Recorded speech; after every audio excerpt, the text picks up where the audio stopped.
we got a new anvil. This is a 240-pound South German style double horn anvil from Holland Anvil. Cast H13 tool steel. Right now I got it dressed up how I want it. But before we get to talking about specifics, I want to play a clip of it, how it was when it arrived, when it came off the pallet.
Okay, I want to talk a little bit about my dealings with Holland Anvil and more on the quality, or more on how the condition on which this thing showed up.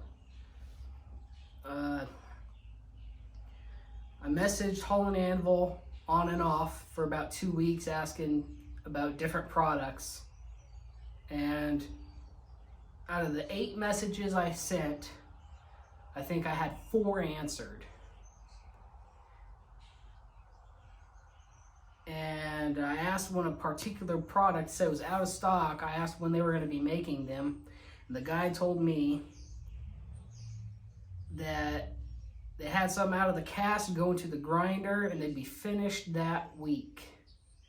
As of the release of this video, they're still out of stock on their website, unavailable for order. This anvil was not my first choice. However, I'm glad I got this one over that one. So I bought this I picked this anvil. They sent me an invoice for the amount of the anvil. I paid that. Then the next day, they sent me an invoice for the shipping. I paid that. And when I paid the shipping, it said, "Thank you for your purchase. We will let you know when your product ships." A week went by without me hearing anything. And I thought, I don't know the logistics of packing an anvil for shipping, but I'm sure it can be done within a week. So I was going to call them the next day. On my way home from work, I got a call from a freight company saying that they had a pallet for me and they were wanting to schedule a drop-off. Well, thank goodness I was available that week. So I scheduled a drop-off date, have them deliver it to my place of business, and come from the outside in. Wrapped in plastic, real good. Keep the water off. Awesome. I cut that out. There's cardboard under that. So I removed the cardboard and there's 2 big 3-inch diameter PVC end caps protecting the horns from damage and from poking out of the packaging. Good, I removed those.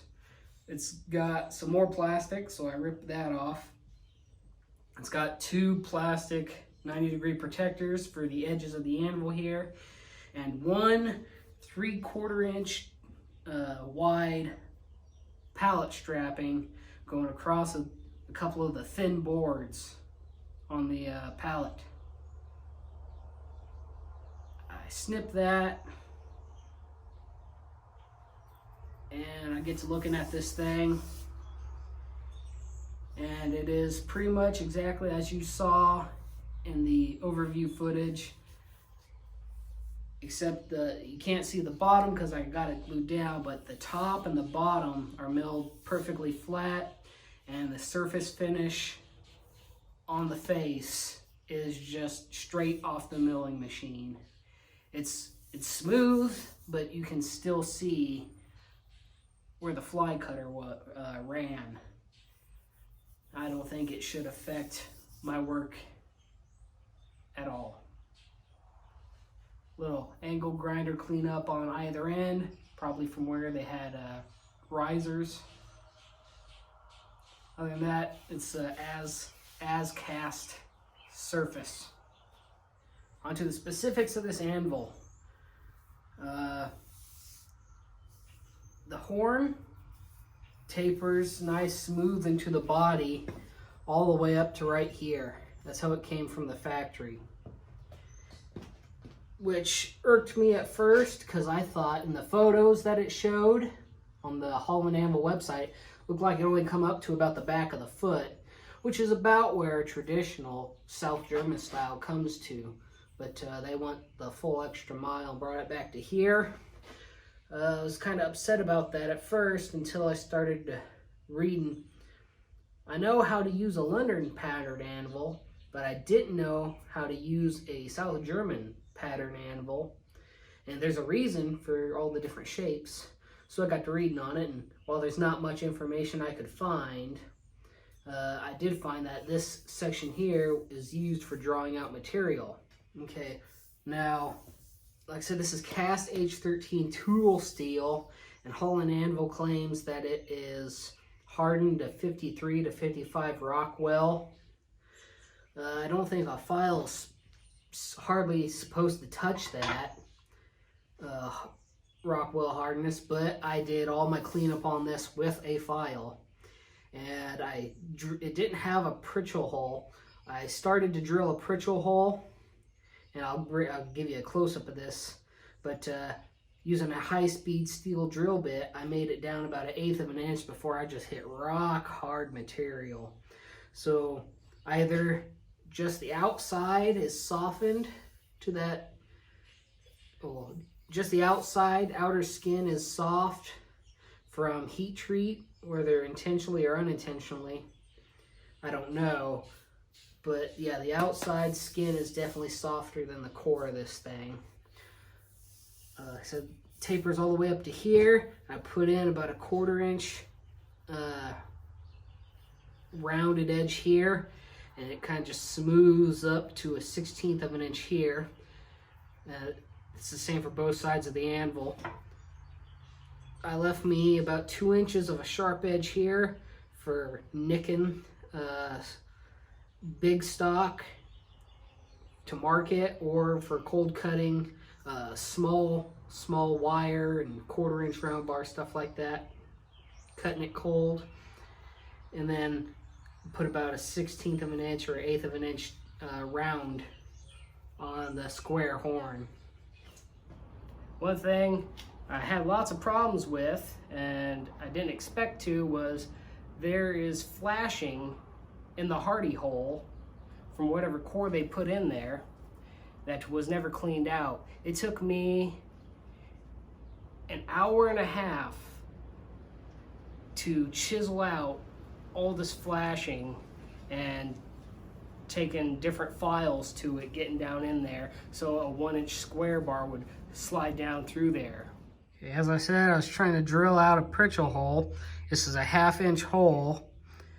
I kept burning up 1/4 inch bits, and I thought, okay, maybe that's just too much for them, so I tried my 1/2 inch, and that got down a little further, but it's still just doled out a high-speed steel drill bit. So I have to get some cobalt drill bits.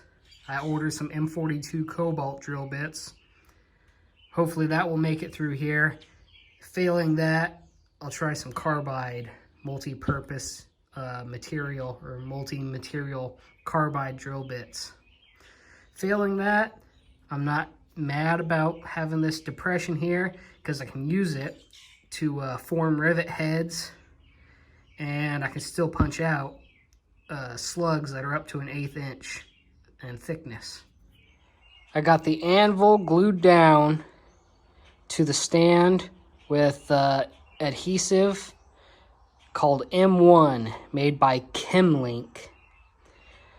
And that really killed the ring of this anvil. Straight off the pallet, this thing rang like a bell. And we'll do a hammer test, and I'll show you how much it killed it. But this anvil didn't have an upsetting block like I wanted, so I welded in a 1-inch thick piece of steel here as an upsetting block. I got a rack for my hammers on this side, and on this side, that's where my top tools are and spare hammer storage.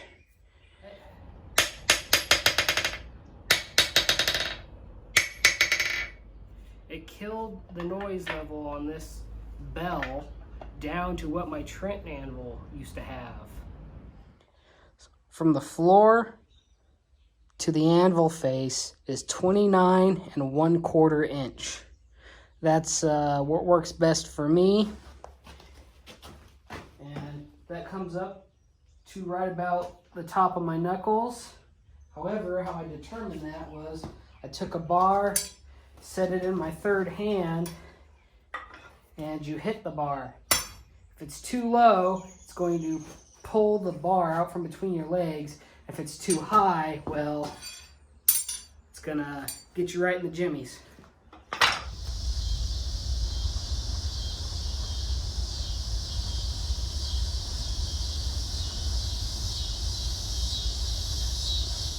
Can you drill through a Holland Anvil? That's how far a high-speed steel drill bit will get.